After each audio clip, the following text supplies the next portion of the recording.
To We Geek Podcast. Today is Thursday, October 26th. Man, I almost forgot my dates there. And dude, what a week of video games. I'm telling you, right? Oh my gosh, not even just that, like Stranger Things, like there's so much happening this week. God, we'll talk a little bit about next month later, but like there's so much shit happening like all at once next month. It's crazy. Yeah. Oh yeah. And, you know, especially now they've added, like, things like Doom. So, yeah, right? Oh, my gosh. But, man, it's been a crazy week. I've been trying to get through Wolfenstein, The New Order, and I'm nowhere near finished. So, yeah, that's not going to happen. I guess I'm just going to YouTube how it ends and go into the new one. But before we get on to that, how's your week been, man?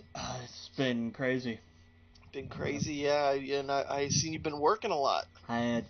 We've got, at my second job, apparently they've got, like, the giant inspection, not like the health inspection, but the super thorough, like, corporate inspection. We've got them at my other job, too, but this, like, I got a glance at the checklist of everything they go down, and I'm like, oh, that's why we have to clean, stack, and organize fucking everything. I didn't get out of there. Like, usually, you know, we're out 1:30, give or take, which isn't too bad. I got home at 4. Jesus. I was fucking tired. Oh yeah. I was done, man. But jeez. But, you know, like, at least it was a good crew. Like, there were only a handful of us that were there after closing, but they're good people, and that makes it fun. So, you know, no complaints. And hey, 10 hours is money, so, you know. Oh yeah. I think environment is everything. You know, you have a good work environment. You have a more, you know, you might be stressed, but you're in a more, you know, peaceful place, if that makes sense. Like, I think that's super important to any job, dude. Like, you know, 10 hours, yeah, that's basically, that's what I do. I do the 10-hour shifts, but I do the 4 days out of the week for it. So after 4 days in a row, I'm just like, all right, I am done. Yeah. At that point. Now 4 on 3 off. You appreciate. It's better to have, I'm in tonight, but I am off everywhere tomorrow. So I may just sleep through Friday. I don't know. Oh, no, I won't. I'll be watching Stranger Things. What the fuck am I talking about? Yes, there's so much tomorrow. Oh yeah. God. Dude, God. I gotta plan out my day, man, because it's too much. It's I hate that I gotta go back to work on Saturday, because that's gonna suck. But yeah, there's Stranger Things that's coming out, which looks amazing. You know, fucking every outlet in the world gave Mario a 10 out of 10, a perfect score, masterpiece, or whatever you want to give it. Nice. Yeah, so that's, you know, Nintendo fucked around and got 2 Game of the Years in 1 year. Yeah, right? Just, you know, as if it wasn't enough for them to be like, oh no, the Switch is selling really well too. This is, you know, with them, with their deals with third-party developers, like getting Doom and Wolfenstein on there and everything else that's coming to the Switch, and then saying, oh yeah, and by the way, we still make some damn good video games. Oh yeah, and you know, Mario Rabbids came out a month or 2 ago. I don't know when, but 2 months ago, and now we get like the official Mario game that we've been waiting for. Granted, this and Zelda did come out on the Wii U. This Mario game, you have to imagine, was made for the Wii U, but because everything that happened, they pushed it to the Switch. Yeah. But oh man, yeah, it's too much in one day. And then Wolfenstein, of course, we got that dropping, and that's going to be a ton of fun. And the one that I was not excited about until this very week, Assassin's Creed Origins. I was kind of in the same boat where, like, the more promotional material I saw for it, the more I thought, oh yeah, I remember that at E3, like, that looked badass. Mm-hmm. And I was like, oh yeah, that's right, this could actually be cool. Yeah, I saw Alana's, her and Marty did on IGN did a first look where they can only show you kind of the beginning of the game, and it looked fantastic. It looked amazing. I even watched like Jim Sterling's video, and he praised it. He was like, "This is a great video game," and there's a lot. There's a lot to. He likes the Assassin's Creed game, and he was like, "There's going to be a lot of people dogpiling on these kind of games," but he actually really enjoyed it. So like a lot of the outlets, a lot of the people really, love it. Because I think for one, they took that break, right? Yeah. They took that much needed year break, and they made the movie, which did do really good. Yeah. But they took that year break and they came back and apparently rehauled the entire system, the entire fighting system. Which is awesome, but it looks so cool. It looks really cool. From what most people are saying, it's more of an RPG than like an action brawler stealth game or whatever. I'm good with that. Did they take a year off? They did, yeah. Syndicate was the last game. Damn, I thought that was last year. No, last year was the movie. I'll be damned. Yep. Yeah, it was. It's because we all heard I think they heard the joke loud and clear.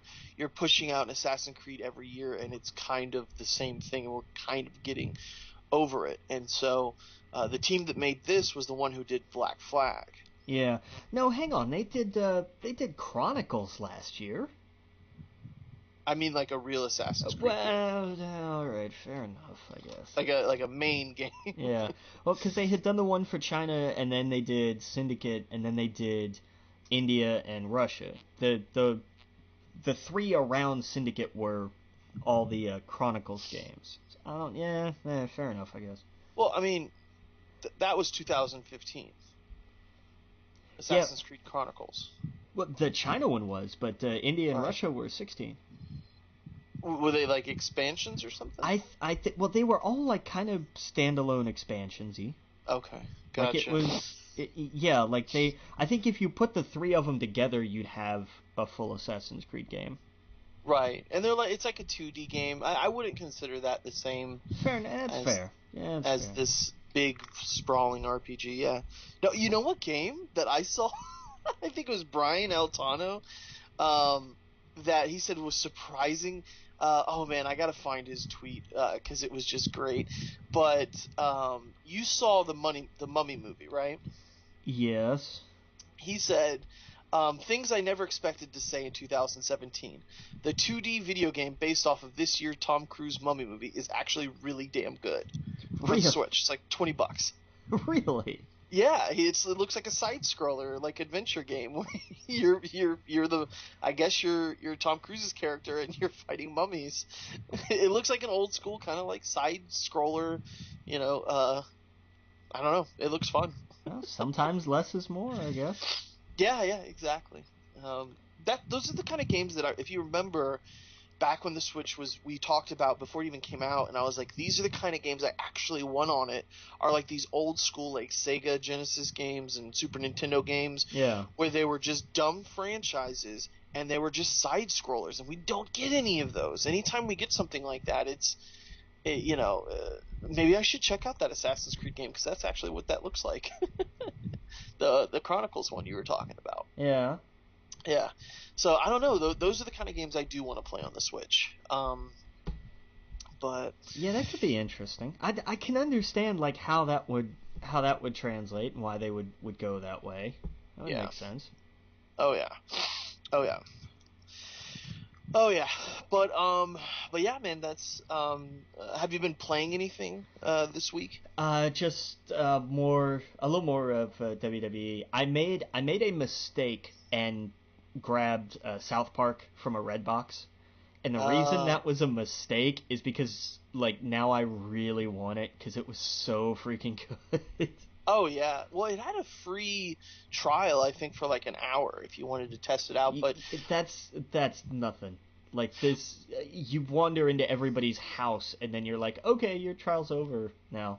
But I didn't. oh, okay. Oh, you Well, can and I don't mean that like in a bad way of like, oh, the first hour is just nonsense, but like you start like if you if, for anybody who's played the Stick of Truth, you know, like, oh, just go into people's houses and check all the rooms and everything and find all that stuff. mhm. You can get so lost in doing that and just kind of exploring South Park that that you forget, oh, I'm shit, I have quests and stuff. Oh yeah. No, absolutely. Yeah. I actually started it. I didn't get too far in it just because I got sidetracked with something else I'll talk about in a minute, but yeah, I started playing that and it was really fun. I like some of the loading screen stuff where it's like something about the difficulty. It's like if you're not good at if you're not good at this game, like the tips or whatever, if you're not good at this game, just try getting better, and like just stupid stuff like that.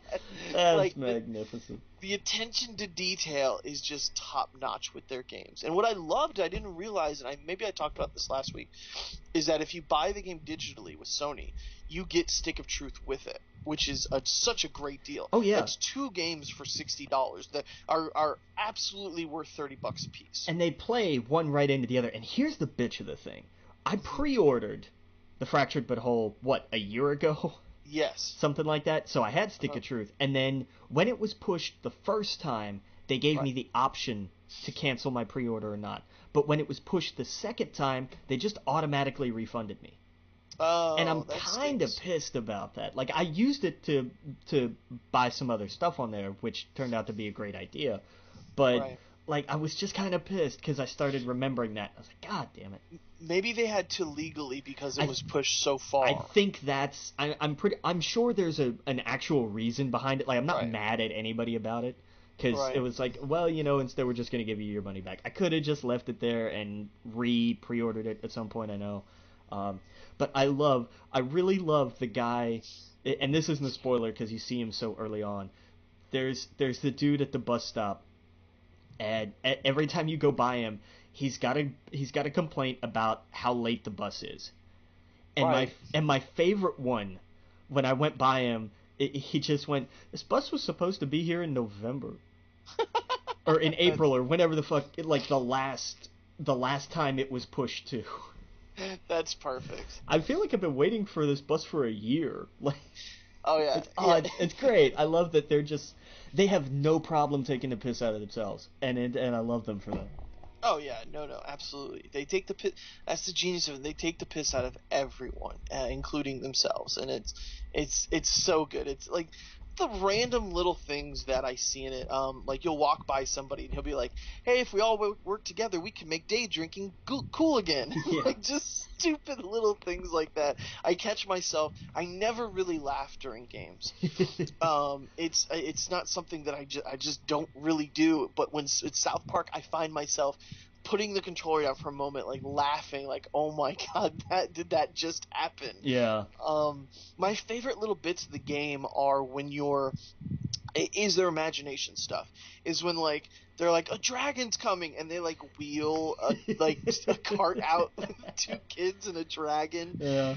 and they're teaching you how to play the game and stuff, and like I like how all the Lego blocks are lava, and little things like so they drag the dragon guy out and you're having this huge epic battle, and then suddenly they go cars, and Car. then they I yes they died. I fucking died in my living room when that happened because I'm in the middle of this and I'm like, all right, I'm gonna do this. I'm gonna set this up, and suddenly everything stops.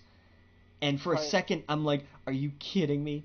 This thing was delayed, and now it's gonna freeze up on me. Are you? What in the hell? And then everybody starts moving. Car. Car. Yep. Yeah, and it's that perfect. and that will keep happening occasionally. Oh yeah. And I love that where you're in a random fight and you're in the street and suddenly it's just like car. Yep. Oh, Yeah, exactly. it, Little things like that, because it's like it's we all great. did that as kids. Yeah. Oh God, it's so much fun. But yeah, Oh yeah. and I love how there's a good balance to that where it's not often enough to be annoying, but Mhm. it does remind you of like, oh yeah, this is a bunch of kids playing make believe.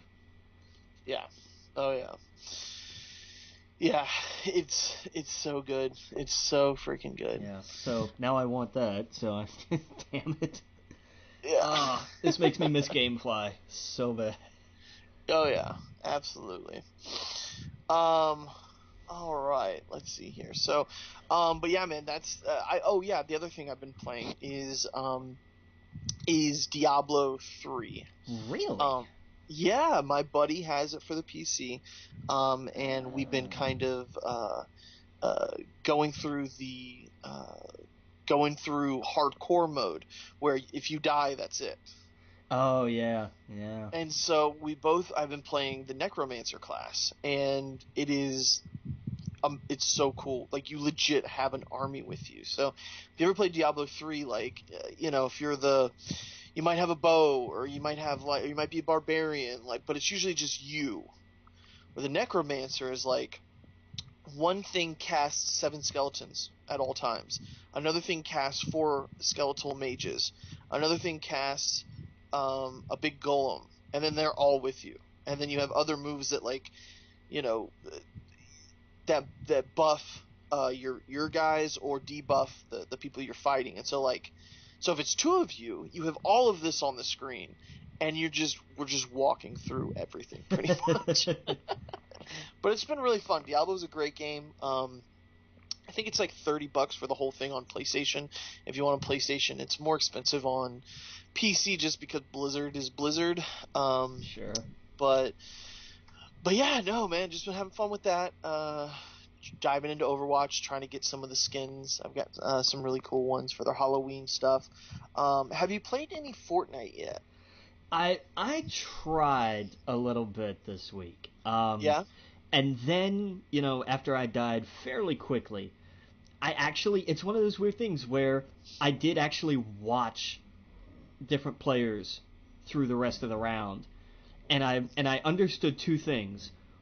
One is that this game is not for me because there's no way, like, I could even, like, these guys are so much better that it's like I would just, like, it would just be kind of pointless for me to jump into it. But you get better with it once you start getting the handles of it. I mean, it would take time, and I just don't really have. I don't have enough time to get to a level where I think I would be competitive enough. Well, which is, we should take some time and play duels then, because I think playing with somebody would, it'd definitely be beneficial. You'd have someone watching your back, you have someone attacking someone with you, moving along with you, kind of planning everything out. Because you can do the game solo, but you can play it with 2 people, or you can play it with 4 people, and maybe we should do that. I don't know, it might be fun. yeah, it could be interesting. But the other thing that I learned was why videos for something like this or PUBG are so watched, because it was fascinating to watch this game played. It Oh yeah. was absolutely fascinating. Oh yeah, absolutely, yeah, yeah. It's so the uh, the thing I love about it is when you get into the top 10, you don't get that kind of adrenaline, or at least I don't, in video games that much anymore at all. I like to plan things out in games, and Destiny's kind of like we're all talking and we're all shooting, and it's never really high stakes unless you're doing like a raid. But your adrenaline when you're in the top 10, and you're like, okay, I have these weapons, I have this much ammo, I have this much health. I'm hiding in a bush. I'm trying not to be seen. All these little tricks that you try to think of. Like, I've seen videos where it's a game of squads. So teams of 4 go in, right? So the last teams alive, one of the teams had 3 people. One of the teams had 1 person, and he was in the bush. The 3 people are going all around him. The circle's all the way in. There's nowhere this guy can be, and none of them are looking at this little bush. Because if you get in the right spot in a bush, you're completely invisible. No one can see you. And so he pops up, pop, pop, pop, pop, pop, pop, takes them all out and wins. And so that feeling, and watching that, you get a little bit of it, and that feeling, that adrenaline, that you're just like, yes, like. Oh man, it's so good. And some cool things they're adding. They're adding a leaderboard, and seasons. So the higher up you get, the more points you get, the more rewards you get, more cosmetic stuff you get for your guys or girls. You're going to be able to customize them, and that's where the rewards and stuff will begin to come in. Where you can get like they're doing a Halloween theme, like now I think. Like the update is like now. It's probably live right now as I'm speaking. Cool. But it's where you can get the skin for the skeleton or the witch or the whatever, and like your rocket launchers shoot out pumpkin heads and stuff like that. And you can win all of this in the game, or I'm sure there's probably loot crates of some sort because it's 2017. Yeah. But you can earn it all in the game, and it's all cosmetic, so that's what makes it fun. It's like, hey, you just want to play the game and do it, that's fine. But yeah, dude, I've been having a blast with that. Nice. Yeah. What else? I don't think there's anything else. I think that's all I've been doing. Yeah, man. Let's get into some movie news, dude. Yeah, we got some. And this is what the hell I'm talking about, man. Because we can't just have, we got. Well, that's jumping ahead a little. This looked awesome. Did you see the trailer for this thing? I didn't, but I've seen like parts of it, and I mean, we've all kind of seen what's going on with Jim Carrey right now. Yeah. And that's he's out promoting this, and what did you think of it?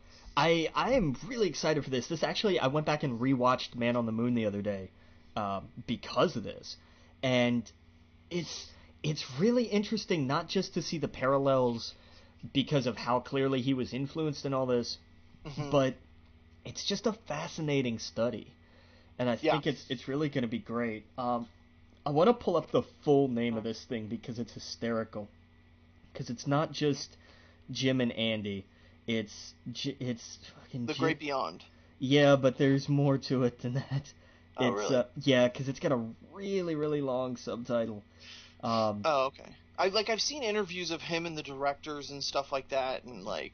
Them interviewing him on how he came about this and like his transition, like when he watched when he was doing Andy Kaufman, he saw like, and he started thinking to himself, am I playing a character playing a character? Yeah. And that kind of stuff. Like, where does Jim Carrey end and the Jim Carrey persona begin? And that, it was really interesting. I also saw a documentary about his paintings and stuff, like how artistic he is now. Yeah. All right. The actual full official title for this thing is Jim and Andy, The Great Beyond, the story of Jim Carrey and Andy Kaufman, featuring a very special contractually obligated mention of Tony Clifton. That's funny. That's what? Perfect. That's goddamn perfect. Oh, man. That's good. Yeah, I'm down for that. I love Netflix documentaries. I love Jim Carrey. I like this new Jim Carrey that we're seeing. I'm happy for him. So, but did you ever see Man on the Moon? I think I saw parts of it, but that's. Go watch the whole thing. Watch it. Yeah, it's so good, and it's even better now because you realize like, Andy Kaufman was the original and best troll ever. Oh yeah. And he did it because he did it perfectly. He did it with there wasn't any irony or anything to it. It was just everything it seemed like he did was just, this makes me laugh. Right. And that's it. Like that was the end of it. It was like, I think this is hilarious, so I'm going to do this. But there was no malice for it, really. Not that can be argued on a handful of things, but it wasn't his intent to actually hurt people doing it. It was just, I think this is hilarious, so I'm going to do it. Well, it was, isn't that why a lot of people think that Jim Carrey is just acting right now? There's some of that, yeah. That they think he is just, that this is the bit, that he is, what's the wrestling term? That this is... Oh, that this is kayfabe? This is kayfabe? Yeah.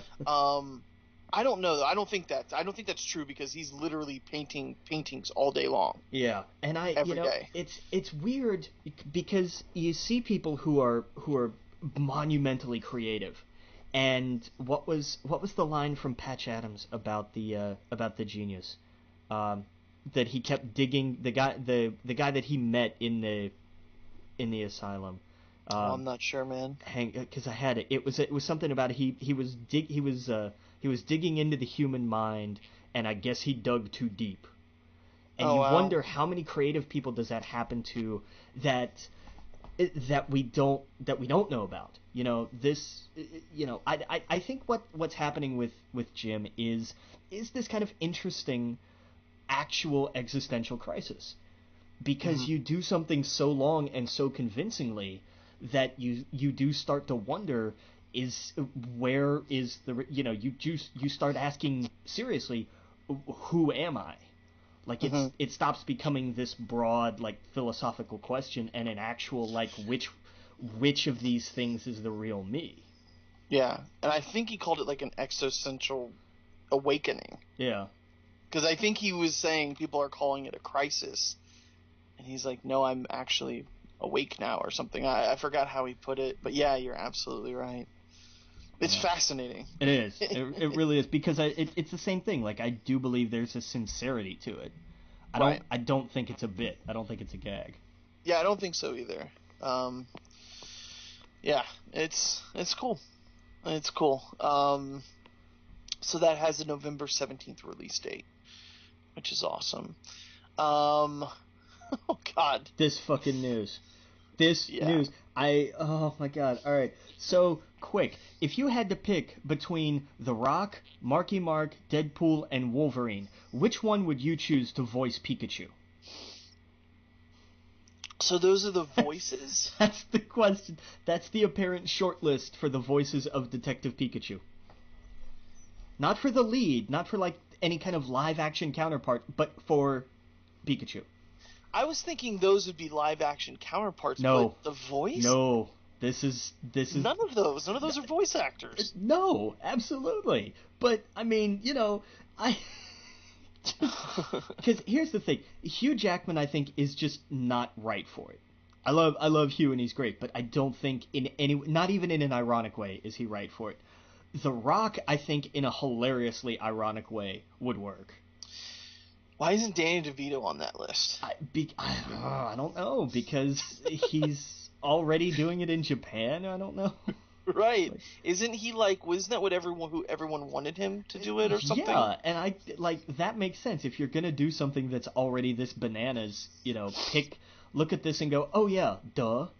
But, right, exactly. But no, I shudder to think of what would happen with Ryan Reynolds, because I don't know which way he'd go with it.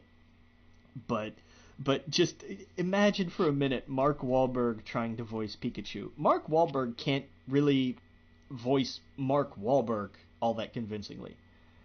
Right, exactly. I had to reread. I reread that article I don't know how many times just to make sure. Voices. It says voice. It says voice.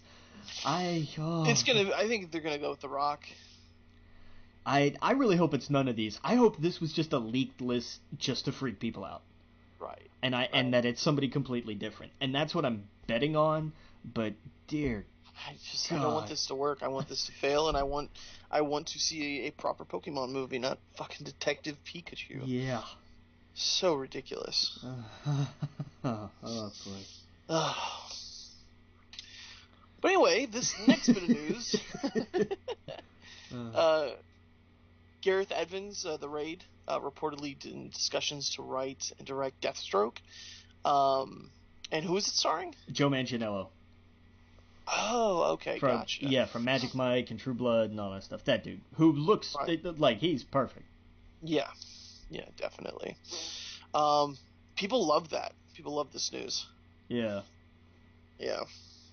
Have you seen The Raid? I have. Yeah, it was. I have not seen it. Oh, so Dread was like kind of an American version of The Raid. I think unintentionally, but they're very similar. The Raid is The Raid is so damn good.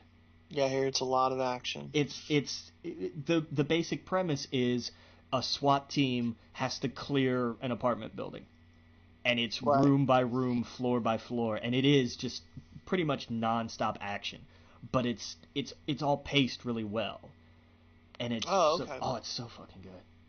Yeah, I hear it's great. It's definitely one of the ones I want to see.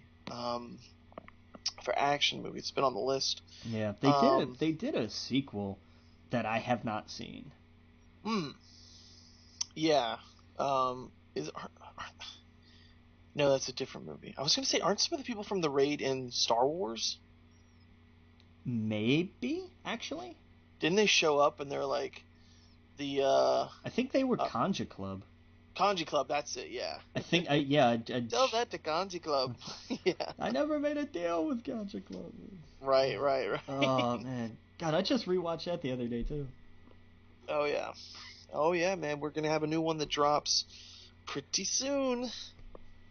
I'm excited. Oh, remind me, I have a story to tell you that I don't know if I can tell on the air. So remind me when we're done recording. I gotta tell you a story. All right, sounds good. It's awesome. So I'm sorry to everybody listening who just got like that massive tease and now they're pissed at me. But I'll tell that story in 2 months. There you go. Perfect. Perfect. This next bit of news, good for Kevin Smith, man. Yeah, I loved it was did you hear this episode of Hollywood Babylon by chance? I didn't. Did we talk about this last week? Might have. I don't know. I'm not sure, but go ahead and say it.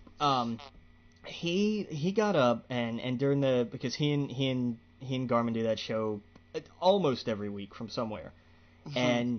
And Kevin did a whole genuinely emotional bit about how all of his early stuff and his big stuff was all through the Weinsteins, and he's fucking devastated because he didn't know about any of this. He was one of those that just never saw it and was totally in the dark, and everybody around was telling him during his little speech, like, dude, it's not your fault. He's like, that's not the point.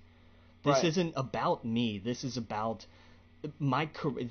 This guy more or less made my career, and I didn't see any of this shit. So what he's gonna do is all the residuals he gets from everything he ever made for the Weinstein Company, all of his cut of the residuals is going to women in film, which I think was a badass thing to say by itself.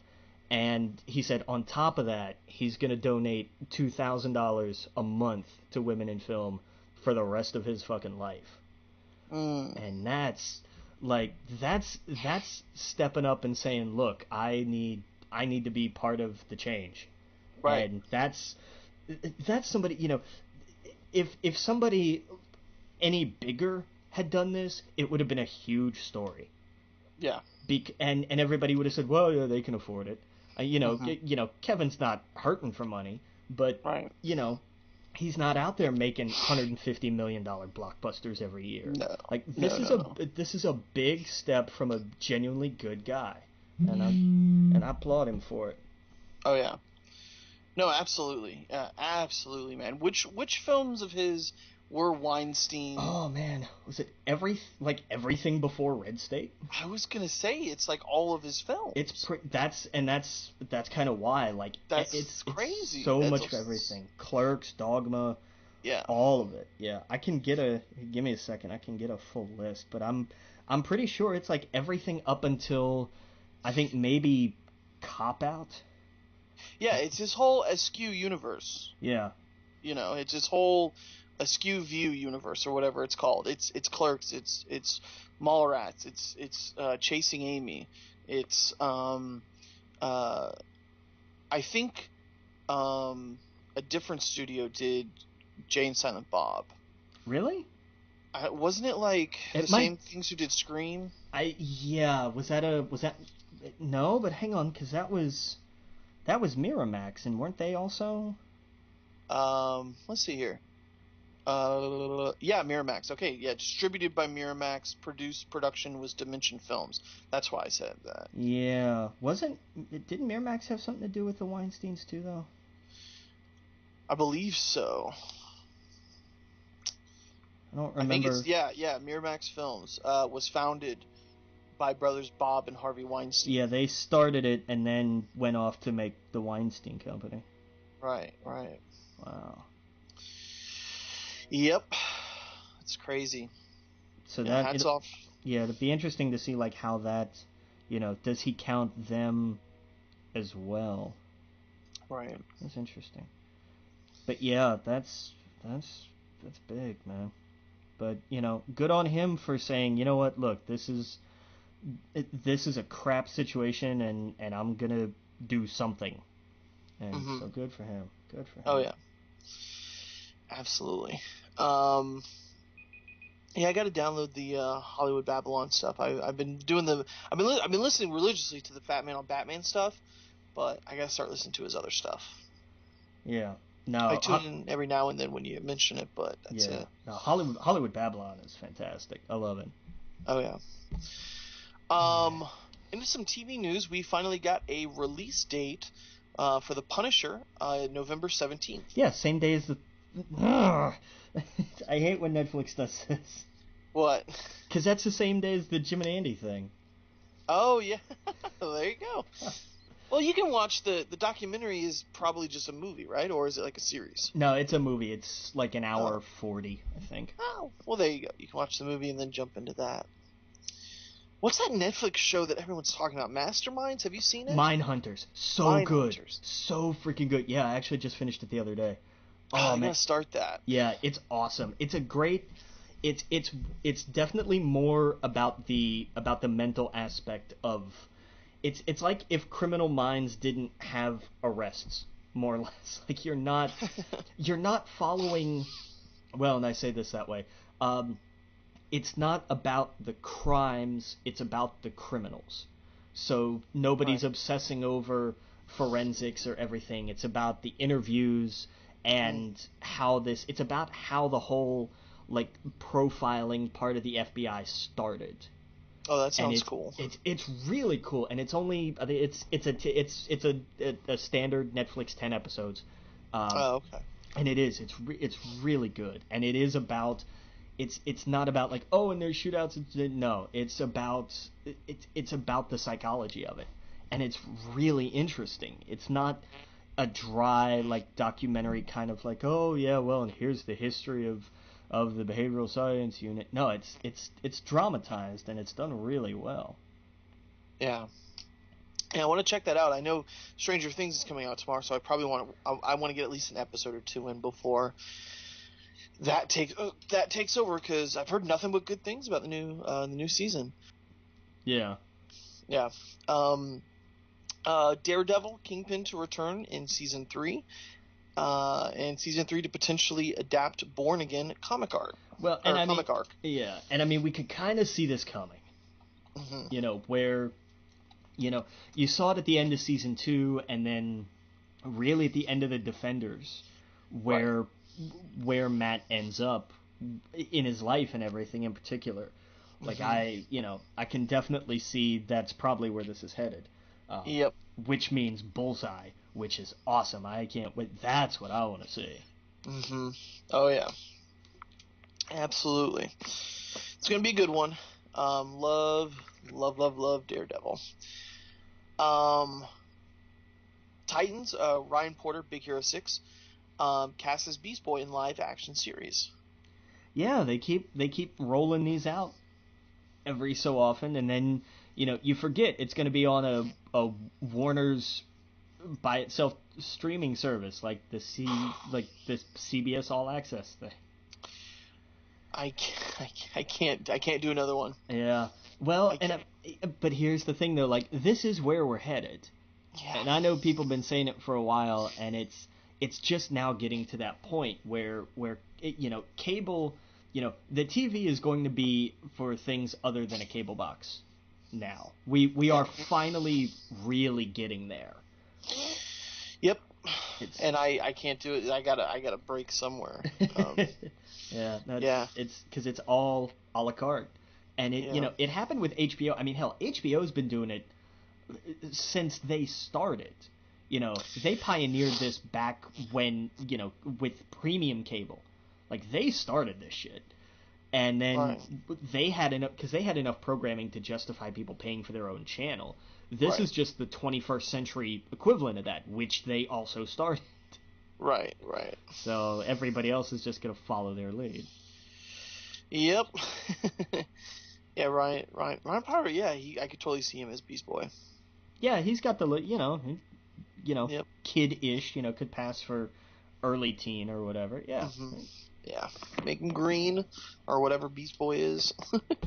Yeah, well, and I mean they would because they'd have to. Like you can't have just regular looking Beast Boy. It doesn't work. He's got to be Right. like, Yeah, be green. All right, let's see here. We got Project 13, CW developing show based on DC character Tracy 13 and father Dr. Terrence 13. So, I have you heard of this? I know nothing about this. Apparently she's tied up in something paranormal. Like this is a little more of the magic side of the DC universe. Of all the characters, Well, why the hell not? Make something. I guess. And I like the initiative to say, you know what, they know all these people, so let's grab people that may not be as well known. Yeah, but oh man, it's just a shame. Give me Constantine. Well, he's getting his own animated show. He's gonna be Yeah. on Legends. Matt Ryan will be playing that role off and on for a while yet. Right. No, I He's agree. he's I agree. definitely gonna be there. I can't. I hope that when they announce, when they're like, okay, and Justice League Dark is filming, and here's the cast, and it's like all these people who are playing other versions of characters we've already, like the film universe versions of these characters on the TV show, and Matt Ryan as Constantine, because Right. that would just blow everybody's fucking mind. Oh yeah. No, I agree. So this is gonna be on. This is gonna be like right there with Flash and everything else. It sounds like it. Like this isn't gonna be there. It's not gonna be on there because the CW seed is basically all, I think, all like the cartoons and stuff. Oh man, Like can you imagine the crossover week that CW is gonna have I now? just because they're gonna have one every day. It's Supergirl Monday, Flash Tuesday, Arrow Wednesday, Legends Thursday, I and think that's then great. but don't forget we've also got help me, Black Lightning. Yeah. So Friday, Saturday, they've got it covered. Take Sunday off for God's sake. Well, no, I mean they can stack them. Like they Oh can sure. do Black Lightning after Arrow or Tracy 13 after the Flash or something. So, it's cool. It's cool. I love that. I love that any day of the week you can, when you get off work and you want to relax and watch the superhero TV show, you're covered. Yeah. I think that's awesome. And I think that's really cool. I'm glad that the CW has finally found a niche again, because that's when they work well. Yep. When because as a network there were a few years after One Tree Hill and Smallville and everything, and even like towards the later years of Smallville, when they were just trying to branch out and do whatever, and nothing stuck, and the Right. network kind of floundered a little. And Mm-hmm. then they were like, well, screw it, we're gonna grab superheroes and Right. go with it, and it stuck. And they're like, okay, now they found their next niche, Right. and they do it really well, and it works for them. And it's allowed them to branch out into some other stuff. I love what they're doing with Riverdale. I can't Oh, wait for the Chilling Adventures of Sabrina. That's gonna be fucking awesome. Mm-hmm. So bring it on. Has Riverdale come back yet? Yeah, it came back 3 weeks ago. Oh Jesus, I need to catch up with that. And did Arrow and Flash come back yet? Yeah, they did. I just finished the season before last of Arrow the other night. So I am way the hell behind. And I think I'm still on that same season of Flash. So I'm like 2 years back on that stuff. And I'm happy to report I am almost halfway through the first season of Legends of Tomorrow. Oh man, Legends is what's the phrase called? The secret horse, the Dark Horse. Dark Horse for me, because it has slowly become my favorite out of all of them. So hang on. Out of all the DC shows, the Dark Horse is your favorite? Yeah, exactly. There you go. But no, like I just saw an episode. I don't even know. I think it's this new season. They met up with Barnum and Bailey back in time, and there was a prehistoric tiger. I don't even know, like a saber-toothed tiger, and it's just so wacky. It's so wacky. I can't explain it. It's so much fun. Oh man, I love that show. It reminds me of classic Star Trek episodes where they were like, or Next Gen, where they were like, hey, we're gonna go visit the Old West, you know. It's DC's way of doing like a Star Trek show, Yeah. or a Doctor Who show. It's so abundantly clear that's what they're going for, and I love it. This is something that they can what's the phrase when a show goes into, you know, they just replay it over and over again on some channel. Reruns. Yeah, syndication. Syndication. That's what I'm thinking of. This is a show that will go into syndication where you can just pick it up, each episode by itself, and it tells its own little story where they go off and do some crazy adventure in time. And I love that. Like this, I think this was one of the first ones this season. They pull up the map and they're like, "There's all these things we have to go solve." So they're like, "What time do you want to go to first?" And that's when they started off. So I don't know. It's really cool. It's wacky, it's nuts, and it's a ton of fun. But I'm having a blast with it.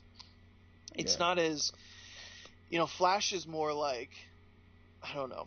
It's more like you have to watch one after the other, and there's a lot of like dramatic stuff, and it's fun. But same with the Arrow. I was gonna say, yeah, Arrow's like that too. The Arrow's like that too, where this is just balls to the wall, wacky, crazy. You know, the Flash does it a little bit too, like when they get into the shark guy and stuff. But yeah, so you want to go into some video? Oh, by the way, have you watched any of The Walking Dead? No, I haven't even finished. I saw the premiere of last season. Oh, okay. Yeah, I'm so far. I hate this now because it's like, oh, you know how you had that summer to watch all the TV that you didn't watch last fall, and you put it off by watching some of the stuff that came out in the summer. It's fall again. God, right. Damn it. Exactly. Well, now we're starting to get some stuff back, so that's cool. My DVR is going to get filled, but I like that because for a while it was like there's nothing on. There's wrestling, but that's about it. Yeah. But yeah, apparently it opened up to the lowest audience since like season 3. Well, because last season was so critically well received. Right. Exactly. So I like The Walking Dead. I hope it does good. I am part of the problem. I didn't watch it, but I think, you know, it's sadly it's like you said. There's all these apps. Everyone's doing other things. Who's got time to sit down and watch something like that? And it just wasn't exciting. It wasn't like, oh, Walking Dead new season. Nah, it was like, oh, here we go again. They're gonna still be getting beaten up, you know, like, yeah. I don't know. So we'll see. I'm definitely gonna check it out. I recorded it, so yeah. Unless and you know, here's the thing: the best, because the war was arguably one of the best arcs in the comic. It may turn out to be something that drags too long on the show. Like well, that's what apparently they're doing this season is the war. Yeah, that may a whole season on that. Like, I understand it and I get it, but it may prove to be a little too dark for too long. I'm afraid of what's going to happen after the war, because in the comics, that's to me where it got a little bit boring. Yeah, a pinch. What I imagine they're going to have to do. They're probably going to have to wrap this up shortly. I imagine a few more seasons. Who knows? Maybe they keep going. They're going to do. Oh, they announced. We talked about they're doing a crossover with Fear the Walking Dead at some point. So, yeah. But what I imagine is that they're going to, I think, detour a little bit in the TV show, because they can't do what they did in the comics. they can't have 3 years of nothing.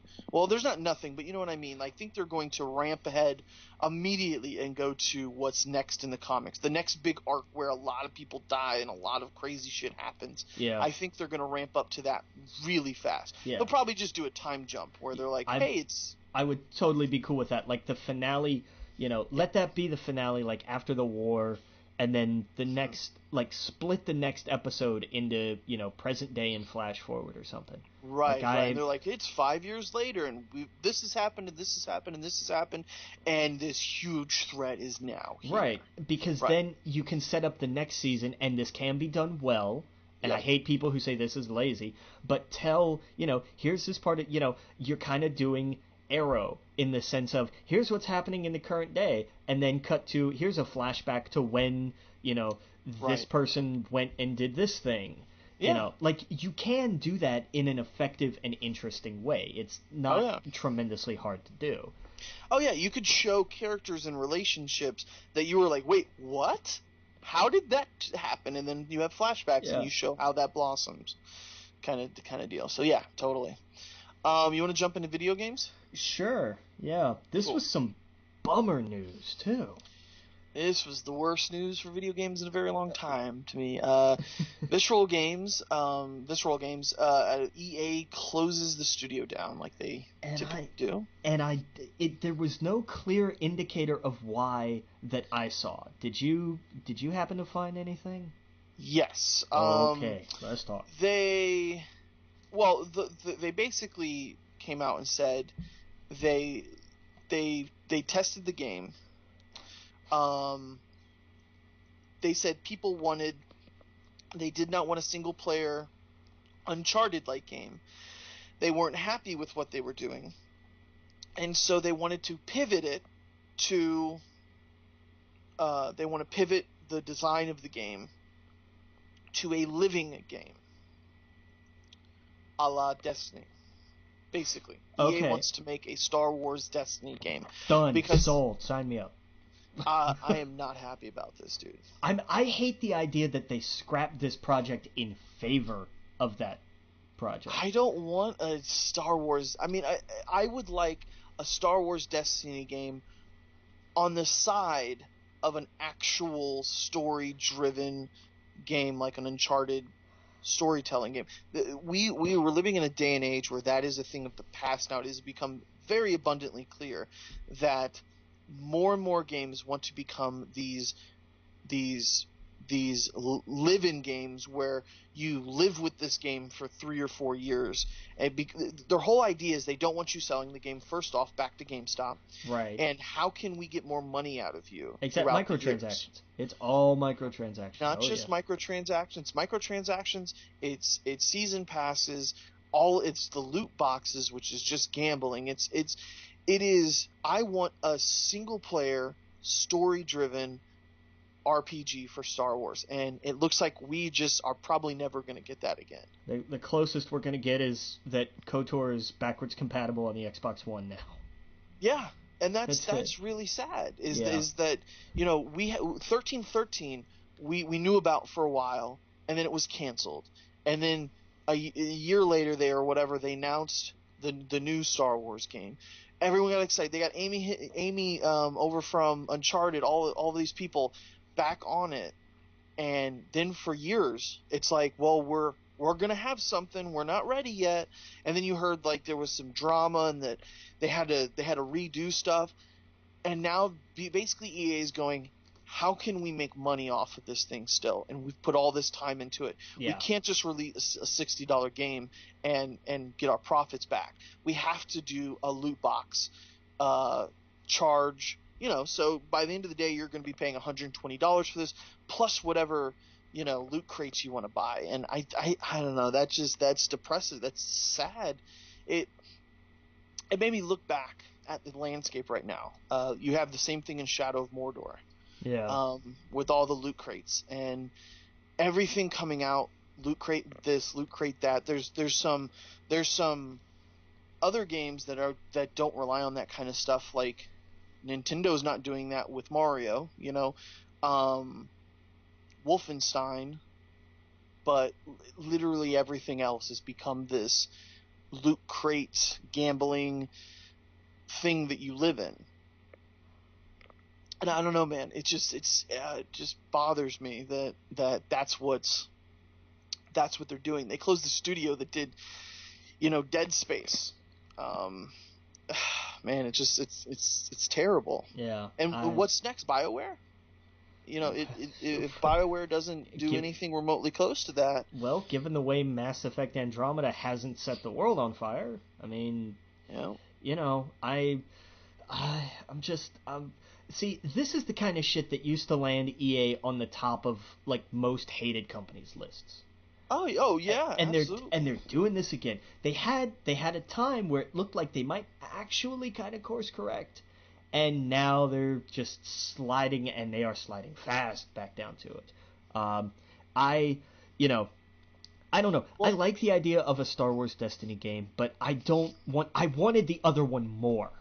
If you give me a choice and say which one do you want, no, I'm with you. I want the Uncharted single player style Star Wars game, hands fucking down. Yep. But now we're going to get the treadmill of give you a little bit of a carrot, then you get to go do this. So don't get me wrong, I'm probably going to get it, probably going to play it, whatever. But you see the way EA is going. Look at Battlefront. Yeah. The pay to win process they have for that game right now, where you jump in and you can just pay for everything to be upgraded. That's what their Star Wars Destiny game is going to be. Yeah. So I wanted a story-driven game, and it sucks that like they show us stuff like the story mode for the new Battlefront game. It's gonna be like 7 to 8 hours, which is typical for first-person shooters. And it looks amazing. It looks fun, but that is slowly becoming a thing of the past. Yeah. And you can tell the first Battlefront didn't even have it. It took people going, "We want a single-player game." They're like, "All right, we'll add it." But guess what? The cost is going to come with it because of the multiplayer. And then look at next. Battlefront 3, the single player is just going to be tacked on at best. Right. Because it's not gonna matter anymore. They got it out of the way. People had their outcry, and so they got a single player. And then next time around they're going to get a slightly less polished single player. It's like, that's just how it's going to go. And if you don't think the game industry is going in this way, if you don't think they look at you as nothing but a dollar sign, did you see Activision's patent?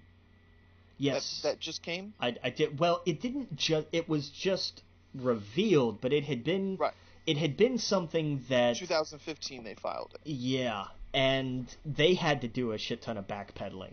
No, Bungie immediately came out and said, "This is not in Destiny." Yeah. Wink, wink. Okay. Right. Yeah, sure. Right. Yeah, we're not put up against people where.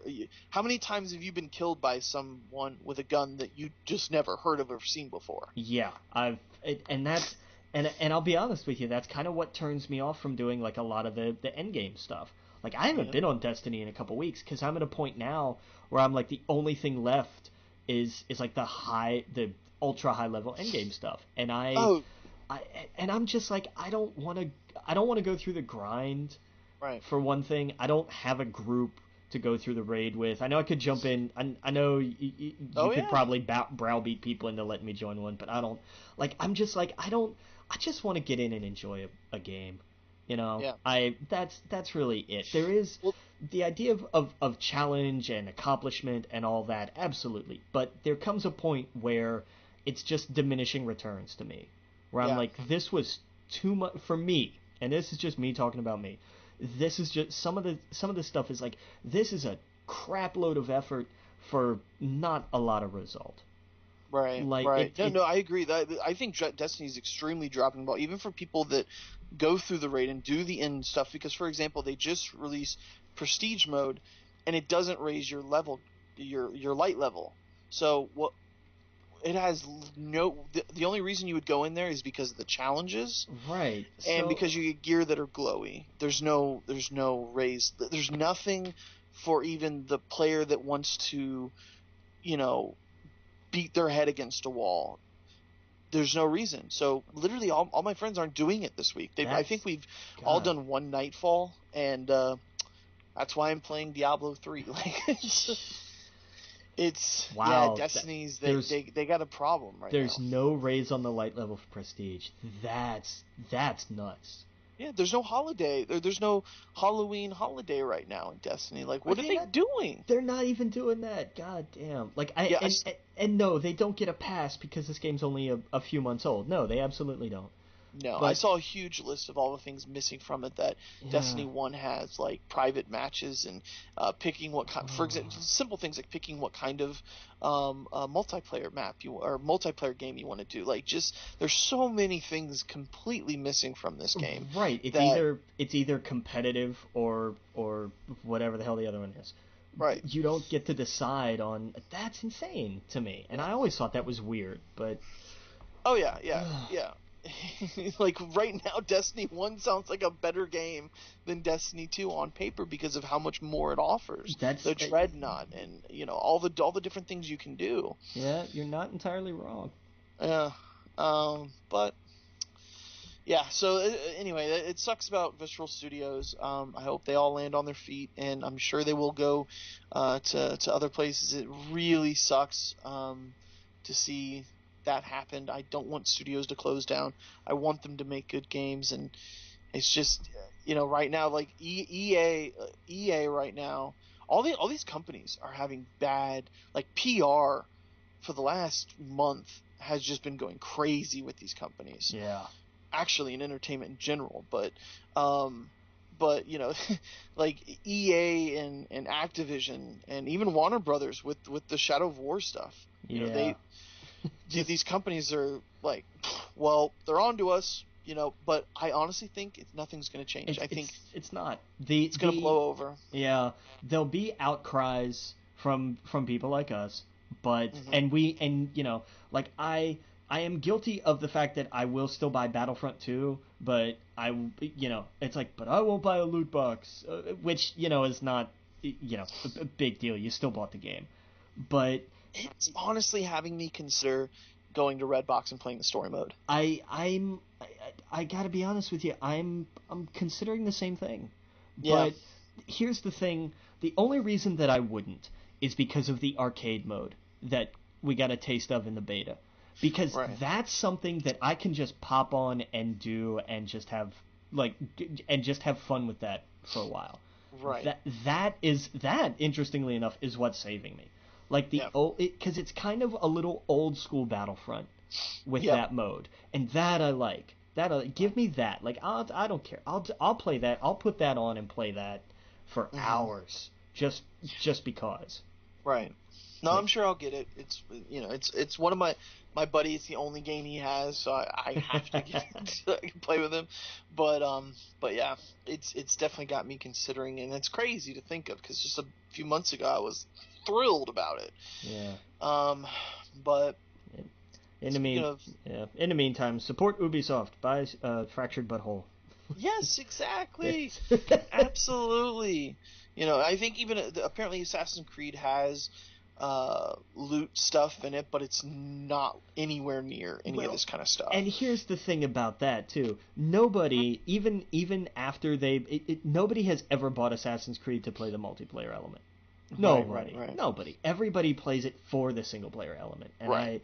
but I get it and everything and all that, but no, that's something that's not gonna affect it. That doesn't affect me, and I don't think affects most gamers at all, Right. because that's not.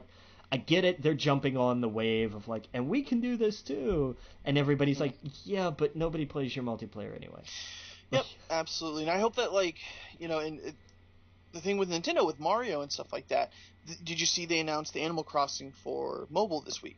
I saw they were gonna announce it. I didn't see the actual announcement. That It has has microtransactions, but it's a mobile game, so that's like I understand that. That's how they're going to make their money. It's a free game, and it's Animal Crossing. So basically, you can wait, and your items will be created, or you can pay that leaf money, and it speeds it up, kind of yeah. deal. That's So it's yeah. Mobile games I am never gonna come down on because that's how they were built. Like right. that's how mobile games have always been and always But to will be be. fair, that's where the problem started. They saw Yeah. the mobile, market, they saw how much money they were making, and then they implemented those exact same things into $60 games with, expansion packs, and Yeah. it's That's but you know, in mobile games, and I should also clarify this: any free-to-play console game, oh yeah, I won't begrudge transactions for a game where it costs nothing to actually play it. I'm okay with that, I but I know you're not a fan of Jim Sterling, but he released a video this week yeah, called "Turning the Player into a Payer," yeah, and it's the same video that Activision and all these companies. It's the same. It's a company that implements this stuff into their games, and it's a look at what they see when they're shown in board meetings and stuff. At like, this is how you turn a player into a payer, and it's just so disgusting. yeah. It's so gross. Like, remember when they made a game where the whole point of it was like you give some money and then you get an enjoyable experience?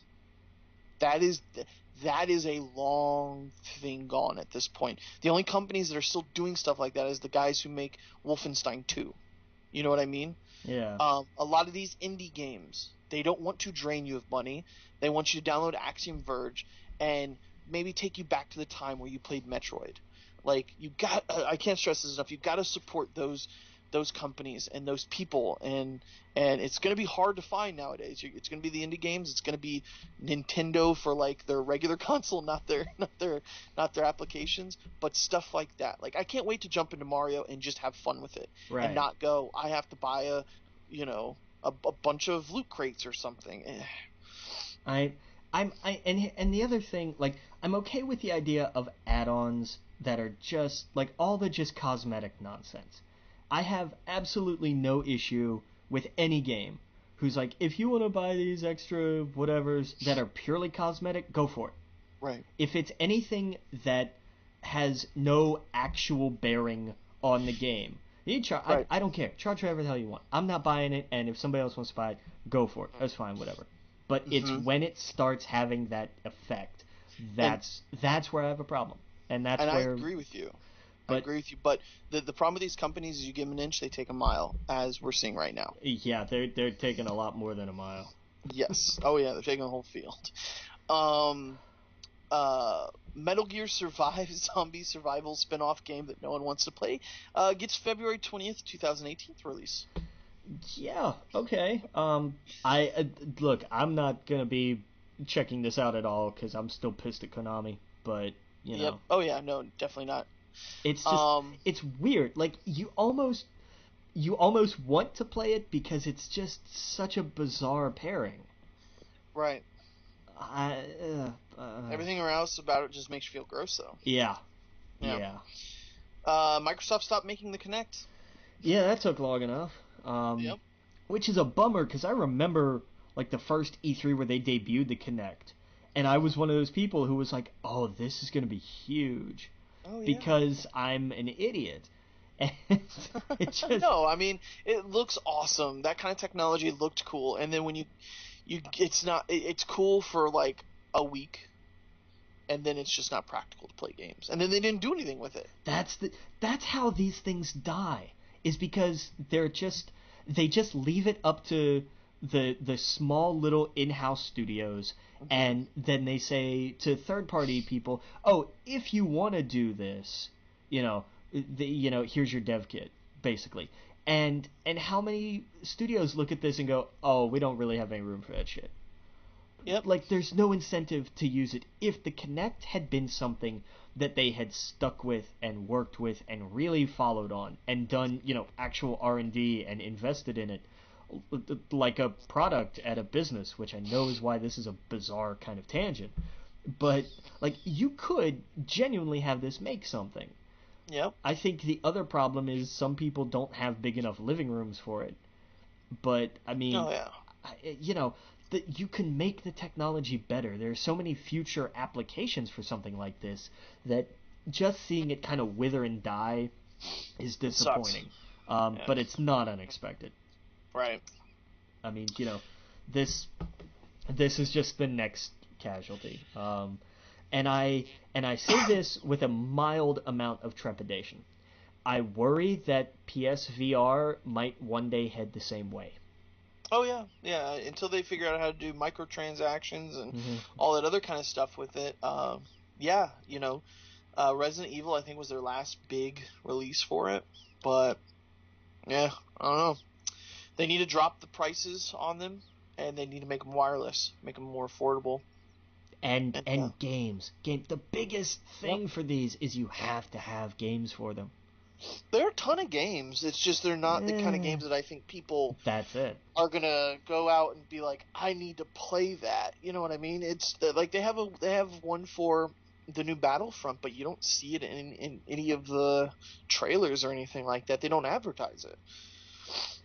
I can't tell you the last time I seen a VR advertisement for anything. God, I don't know. Yeah, it was all the rage last year, Yeah, it was. and it, yeah, I don't know. They've been kind of quiet on that front, which is scary. Yeah, that's always the thing, because that's what happened with the Kinect too. Is like they just stopped talking about it. Like Right. it was bundled with every Xbox One at launch, and you had to have the Kinect, and then they took that away because people went, well, this is too expensive, and they Right. were like, fine, it could be a peripheral, and then they never mentioned it again. Yep. Like never talked about it. Like at the next, when's PSX? December something, right? Yeah. They better come hard with VR. They better talk about an update and Yep. new games, and I New- hesitate to say a new SKU, but they may have to, give me the slim version, whatever the hell that kind of looks like, of Oh the yeah, the PSVR. wireless are down the pipe. I think Vive and all of them have said that's their next thing. Is they want to have it all in the headset where you're not walking around the living room with a cord, two cords coming out of your thing. Right. And then one of the problems with the VR headset with PlayStation is the things you're holding in your hands are 8 years old. Yeah, God, they are. God, that's right. It is the standard move controller, isn't it? Yeah. So, Jeez. but it doesn't really matter I think the price has dropped on them, but it needs to drop even more, Yeah, it's got to come down again. and they need more games. And I think if more people got a hold of it and they saw the games that are on it, to me the smaller games were the best games, not these big ones that come with all these $60 games. It was the smaller ones that felt, the ones made specifically for VR that felt like, oh wow, this is cool, this is interesting. Right. What was the big one? The tank one, whatever the The hell that tank was one, called, yeah, right? Yeah. battleground or battle zone, or oh god, what was it? Was it Battle Tanks? Yeah, VR game. Because that was the one that everybody was talking about. Like that was Battlezone VR was the best VR game that I had, yeah. because I sold mine. That was my favorite game for it, because you were in a tank, so it made sense the way you were moving and the way you were stationary but you were still moving, and it didn't make you feel sick.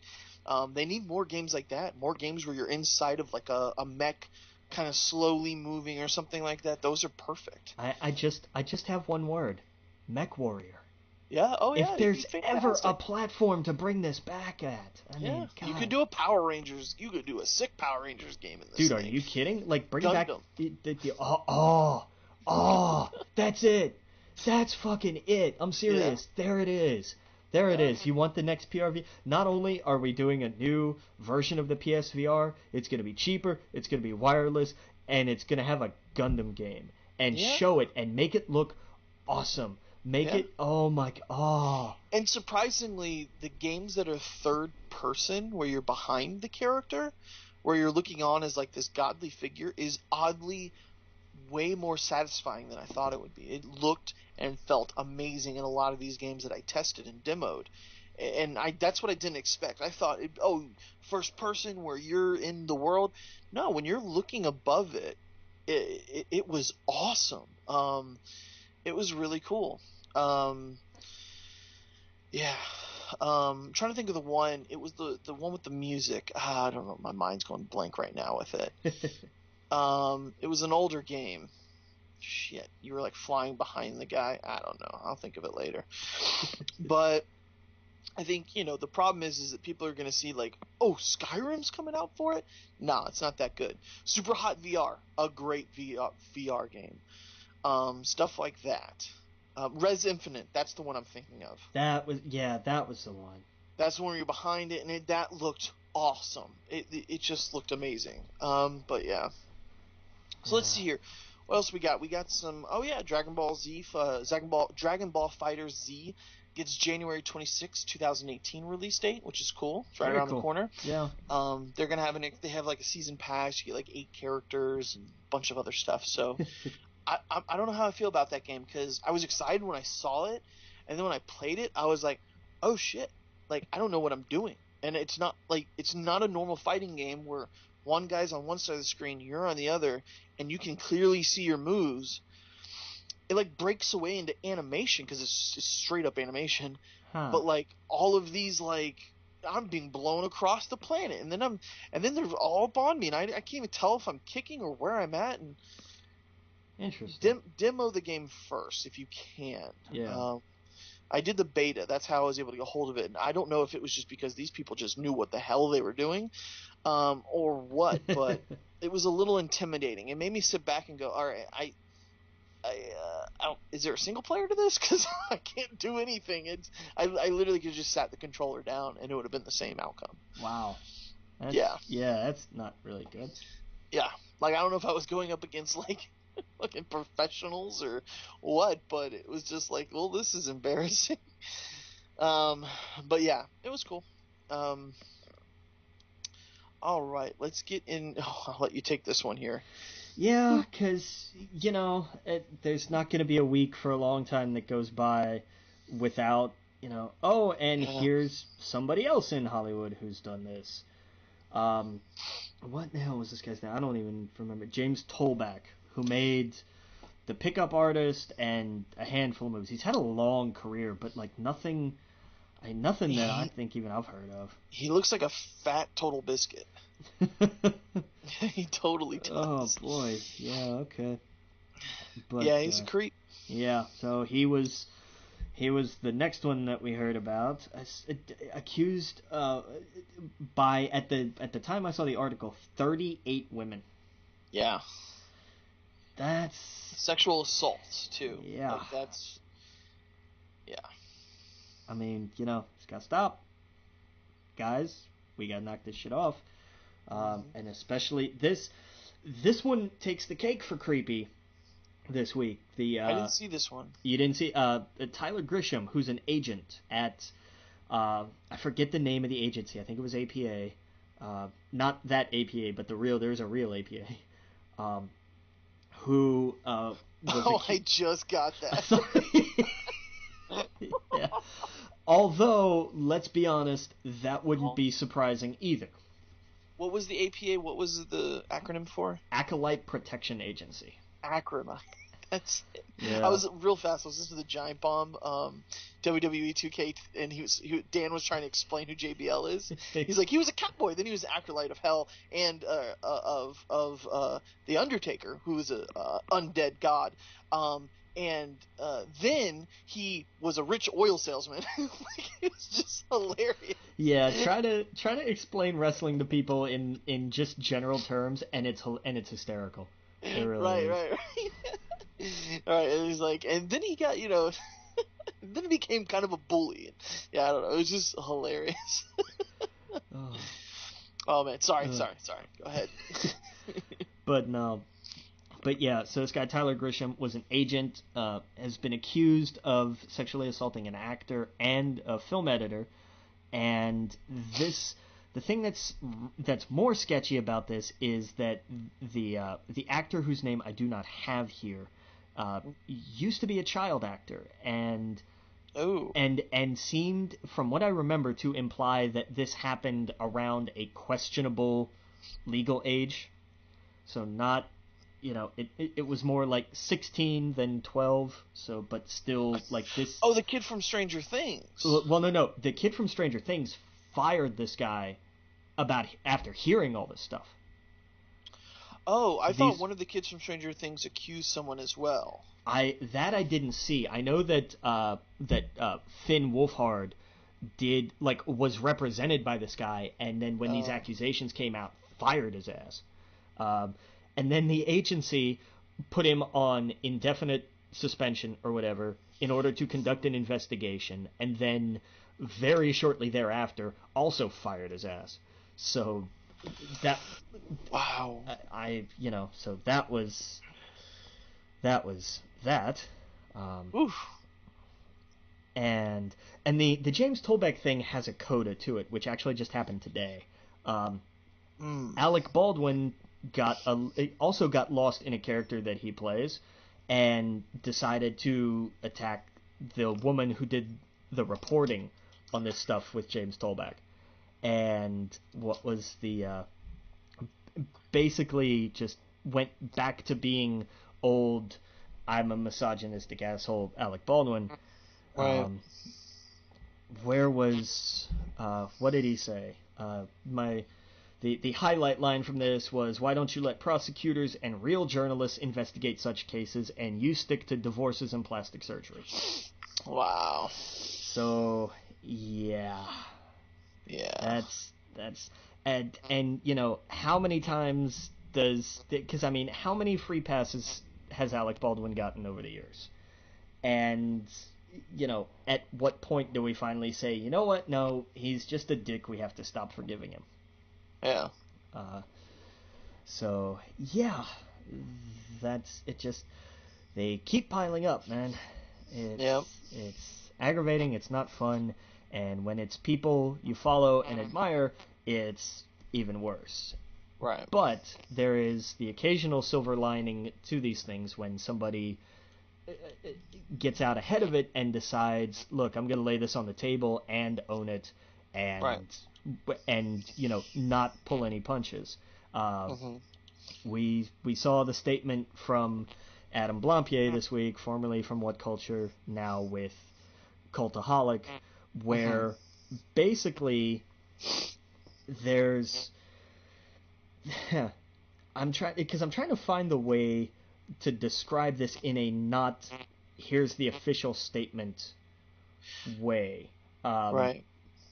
Basically, he found himself in a position of YouTube fame, and did not. Because if you read it, it just reads like almost legalese crap. Basically, he was in a relationship and lied to other women about it so they would send him nudes. Pretty much. Right. Yeah, he said he was in an open relationship, and he wasn't. Yeah. He just wanted to get nudes out of these girls. First of all, you lied about your relationship. Shame on you. Right. You used it to gain, naked pictures. Shame on you again. If there is anything resembling a silver lining here, it was that this was, and here's a phrase that I think I'm really going to hate using, but I might have to start using it more and more. This was standard asshole guy behavior. This was just creepy. This was just a guy being a dick. This wasn't criminal. It's still icky and wrong. It's icky, yeah. It's not like, when you're in a relationship with someone, either a friendship or whatever, and you're flirting and something like that where you ask for a picture, that's normal. Yeah. Right? You're in a relationship with them, or you've hooked up, or, whatever, and you get denied, that's where it stops. Right. And this was just like, hey, I don't know you, stranger. Let me see your tits, pretty much. I assume that's what it was. More, it pretty much, yeah. I imagine there was a little bit of hey, I know you from YouTube. You're really cool. I like you. Oh, yep. Okay, you do? Show me your tits. Like, that's... Exactly. Yeah, pretty much. And... Yeah. There was no, it wasn't like, oh, do this and then here's what I'll do for you. Right. That's why this doesn't cross the line into being like total asshole behavior. It's like this isn't career destroying. This is right. And I think he clearly saw that he was being a creep, and that has to stop. Yeah. This phrase here is why. Is how many people will come out and give like half-assed apologies. I'm sorry for my behavior, blah blah blah, and it's crap. Right. The language in his statement shows that not only did he get called on it by whoever, because that's unfortunately that's the only way this happens. He didn't just wake up and decide I need to stop this. Right. Even if he stopped it a year ago, and it's something that happened in the past, it's not something you want to openly Right. like put on yourself, because he does have that YouTube status or whatever, and it just sucks. Yeah. Like it. But you, I'm glad he said what he did though. yeah, this phrase here is why you can tell, like, language like this is how you know he's like, I'm fucking sorry. What's it here? This is hypocritical, pathetic, and unacceptable behavior, and which is why I'm choosing to make this a public statement in order to make a pledge to become. And then it kind of goes a little there, but the idea of just stepping up and not saying, oh, this is bad, oh, I'm sorry, but willfully coming out and basically just saying, yeah, I was a fucking creep, and Right. this was absolutely disgusting, and I need to straighten my life out. Yeah, That's I like that he had a plan, that he was like, these are some of the things I'm going to be doing. It wasn't just an apology. It was like, no, here's how I'm going to yeah, here's how I'm going to turn this and steer this in a different direction, so my life isn't going to be like that anymore. yeah. Um, yeah, yeah, it sucks. And I don't know. It's unfortunate. But if this is the difference between sincerity and PR. This Right. this wasn't a PR thing. Had this Oh, had this come out after the fact and there'd been a whole debate over it, it would have just been 12 different kinds of ugly, and then it could have been spin and all that shit. This right. is this is somebody or some people around him somehow kicked him in the ass to get to say, look, this is a problem and this is going to be a problem. And I imagine that with how tight that group seems to be, it was more about this was they were saying this is a problem for you and you Oh yeah. need to sort your shit out. I don't think they were worried about the channel or the website. I don't think this didn't come from that place. This Right. They came postponed it because of this kind of stuff, but it's not the right time to launch it with this. You know what right. I mean? He needs to get in a right headspace to do something like that. It's Yeah, the website will still go up on the first, but the YouTube channel right. is going to be delayed, and Right. that's again, that's not from a place of what do we have to do for the business. It's a little bit of that because like you said, you don't want it opening under Right. this cloud of, oh yeah, this is the website with that one guy who had to take a leave because he's a creep and all that shit. Right. It really, I think, more came from a place of, we're gonna do this together. So you go get your shit straight and then come back and we're gonna do this. Right. Did you we didn't mention it, but did you see all the stuff going down with NeoGaf? No, what's happening at NeoGaf? Oh, we probably will need to touch on it next week because it's just too much. Um, the owner shut the website down over Wait, the week. what? Yeah, it's back up now. Same kind of shit. A woman came out and said that, uh, I don't have the full details in front of me, so please excuse me. I'm just, Oh, I think uh, I had seen a headline about this. There was it? Yeah, tell me what you got. she was doing one of the Me Too's, and and she didn't actually know it was going to get this much attention. She ended up making the post private eventually because of she couldn't go to work and a bunch of other stuff because of news outlets and everything else. But she had a statement. I don't have it in front of me, so please don't take my words for it. Please go and do some research. We'll talk about it next week once we have it in front of us. But I guess the owner of that website came on to her one time. They were both, drinking, and I guess it didn't stop. And he was, I don't know, I don't have the full details in front of me, but very inappropriate. And apparently this was been a thing with this guy. Same kind of stuff we've been seeing from all these people, pretty much. And the message board went crazy. NeoGAF, if you don't know, it's one of the oldest video game forums you could go to before Reddit, before any of this stuff. There was NeoGAF. Actually, the people that you read on Kotaku and IGN and all these places, a lot of them used to post on NeoGAF before they. Colin Moriarty, for example, he was one of the people that did that for a while. NeoGAF is a forum where you might not, you can sign up to be a member, but you might not get it for 8 months, where you can actually post stuff. It's one of those kind of deals. So massive people. I think like 250,000 or something like that. And then everybody bombarded the posts because the way he went about it. That he came out and said that she had mental illness and all this other stuff. Basically put her all on the blame on her, and then people started making posts, and he just started deleting them and kicking members to a point where it was every post, and it's been like one of the biggest mass exoduses of a website in a long time, and then it just was killed. He just shut down the website so no one could go to it. And like, this is a place people have been going to for years. It's not the size of Reddit, of course, but imagine if Reddit shut down. Yeah. Because like the owner was involved in something like that. And so I recommend go to Wavepoint and read their article on it.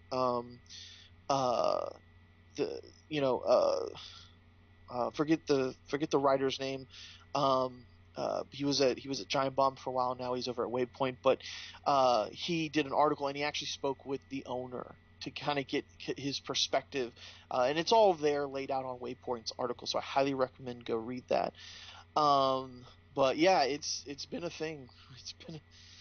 So it was crazy to see all that unfold. And I'm an outsider just like you. I'm not on NeoGAF. I don't know that much about it. But I just heard it from other websites like Giant Bomb and everything else. But yeah, it's got to stop, man. It's just definitely got to stop. And it's we're gonna see more and more and more of these stories, and it's gonna show just what a giant problem this is, and how nobody talked about it because this is just the way it goes. Patrick Klepek is the guy who did the article, so check it out on Wavepoint. Excellent. Pretty cool. Pretty in-depth article, better than what I could do just off the top of my head, but yeah. Okay, so yeah. Anything else we want to talk about? I know you. There's some news local for you. Yeah. So the next Statesville Comic-Con is going to be February 10th. Sweet. I am excited. I don't know. I need to try to do something for it instead of just show up. I don't know what though, because I'm terrible at planning things. Get a bunch of stickers, stick them everywhere. Yeah, magnets. Right. Just go and stand outside with some flyers. I should just wear flyers. I ought to just wear the shirt with the logo and the QR code on it. That'd work. Yeah, there you go. Absolutely, some flyers would be dope. That'd be pretty cool. Yeah. But yeah, man. You want to talk about TLC a little bit before we go? Man, okay. So, oh man, so the Raw locker room decided to get sick over the last week. There was nobody's really exactly sure what's going around. It's some kind of viral something. They can't decide if it's like mumps or meningitis or whatever the hell it is. But it kept a lot of big performers off of TLC. It kept Bray Wyatt out. It kept Roman Reigns out, which I think turned out for the better. But not at the cost of his health. But that part sucks. But not having him on the show was great. But you know what this showed to me? That they don't have anybody to step into those kind of places? No, it doesn't, actually. I think the opposite of that. I think that... Really? It shows to me that it was more exciting when they were being spontaneous. Agreed. Than when they were trying to follow a script that 15, 23, who knows, 64 writers sat together and have been planning out for months. Yeah. Of this just this bland. No one cares about Finn Balor against Bray Wyatt again, but AJ Styles against Finn Balor. Yeah, we'll take that. That's a story. That's a matchup. That is a million times more entertaining. And don't get me wrong, I like Bray Wyatt, but they don't know what to do with him. No, and they haven't for a long time. They haven't made him exciting. They took all of his power away. They took away all of his guys, and now he's dressing up as Miss Doubtfire, and he's lost, and it sucks because he's a great performer. He's one of the last torch bearers of the old WWE with the the mystic and all of that weird shit that no one can pull off except for people like him. Yeah, because you've got to commit completely to it. Exactly, and so. But I loved the Finn Balor AJ Styles match. AJ Styles, like, he got MVP this week. Yeah. Oh my God, yes. He went from South America to TLC to Raw to SmackDown in 4 days. Shit. Give that man the championship. You yeah. know, and real fast. I know I'm going to jump ahead. We have the upcoming Survivor Series, right? Yeah. The not 19th. Yeah, 19th. And the card looks like trash. The right? card, yeah, it does. Even the 5v, because we've got we got what, like 10, 12 minutes left. Well, let's break this down a little.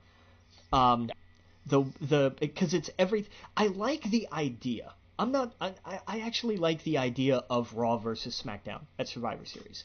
I actually like that, but I hate the matchups. I hate what we have to work with. Here's how I would book it. Okay, shoot. What you got? First of all, the Usos need to lose to New Day. I want to see a Shield versus New Day match. It's never happened. Arguably the biggest three-man groups in the last, I don't know, ever.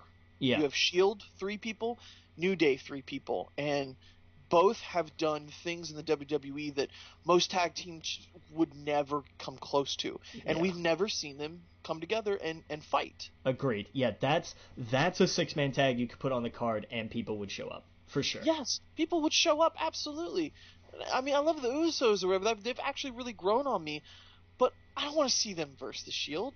We've seen that. So I want to see those two go up against each other. I think Natalya needs to lose to Charlotte because I want to see Charlotte versus Alexa Bliss. Yes, Survivor Series. That would be awesome again because we haven't seen that since early NXT. Right, exactly. That's how you would do that. I would also have AJ beat AJ or Nakamura win the WWE Championship to go against Brock. Any one of those two, I think, versus Brock would be money. They would be money. Right now, I would take anybody versus Brock over Jinder Mahal. Anybody, because holy shit, that match is going to be terrible. Right. We're both very open to what WWE wants to do and whatever, but this experiment has gone on long enough. He is not good right now. He can't hold a match. And it hasn't done... Their whole thing is like, we launched the network in India, so now we can get an Indian champion and bump up the numbers. The numbers haven't gone up. Yep. They have not gone up. It hasn't worked. It's over. It's done. He's come back from the tour, so it's over. Find anybody else.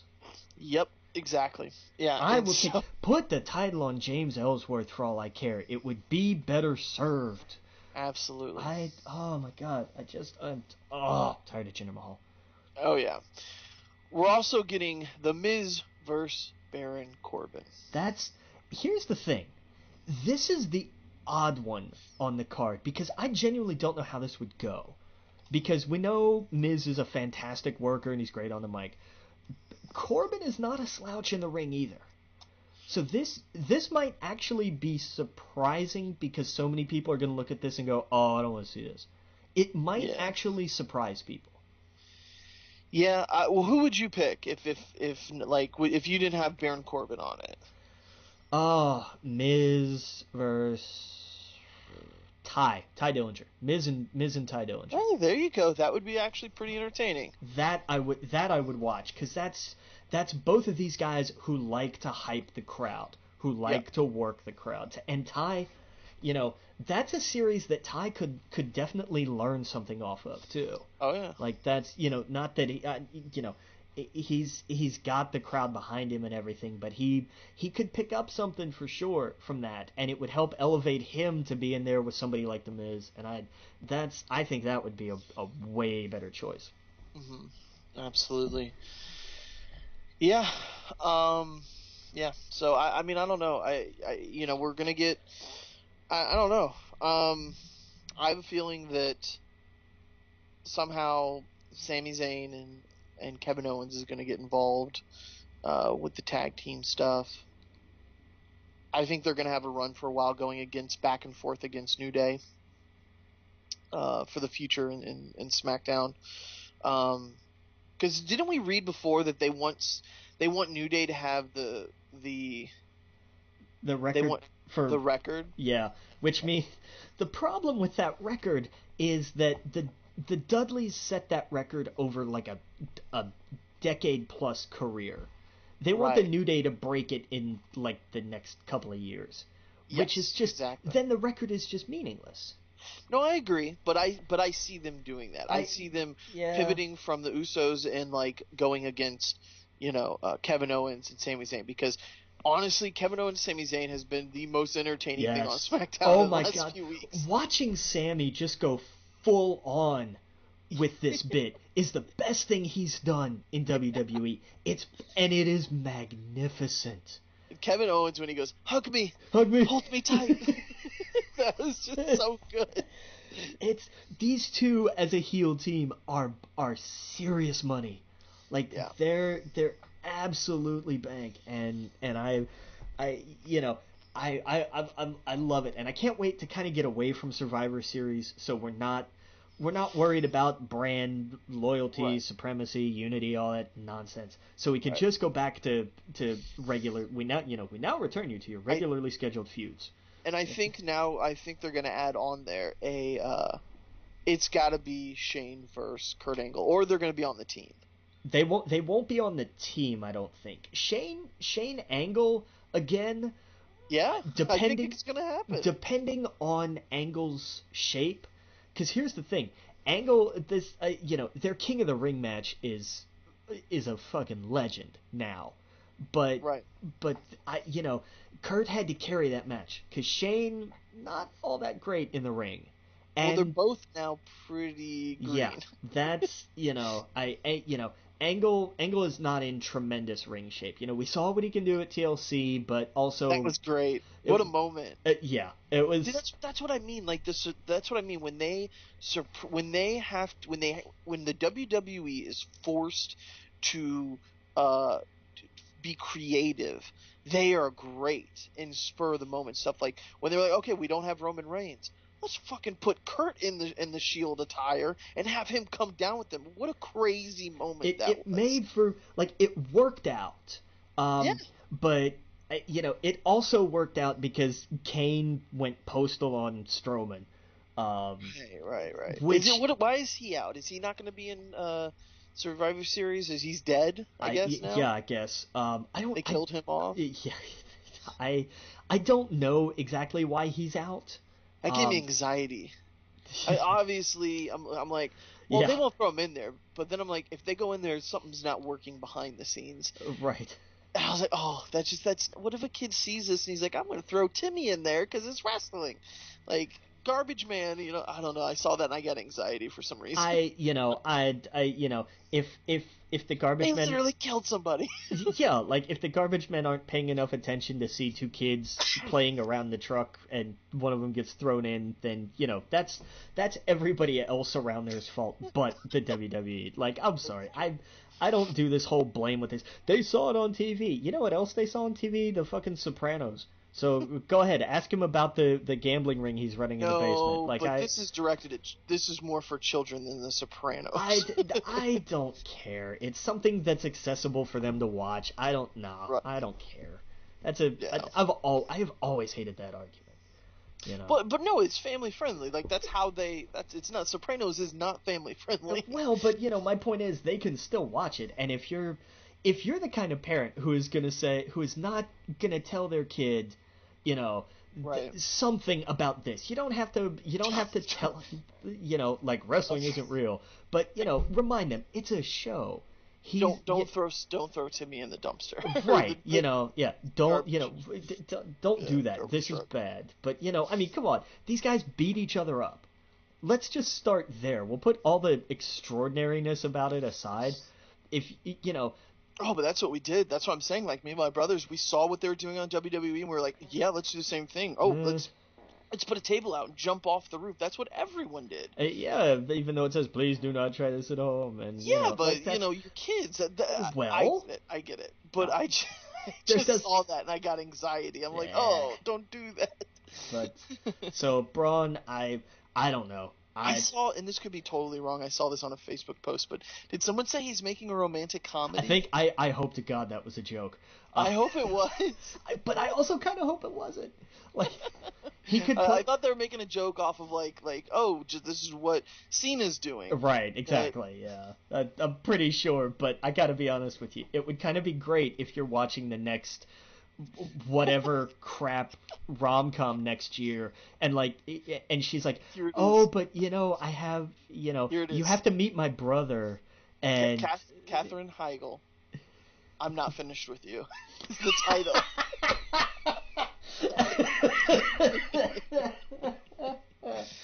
Oh man, that's so creepy.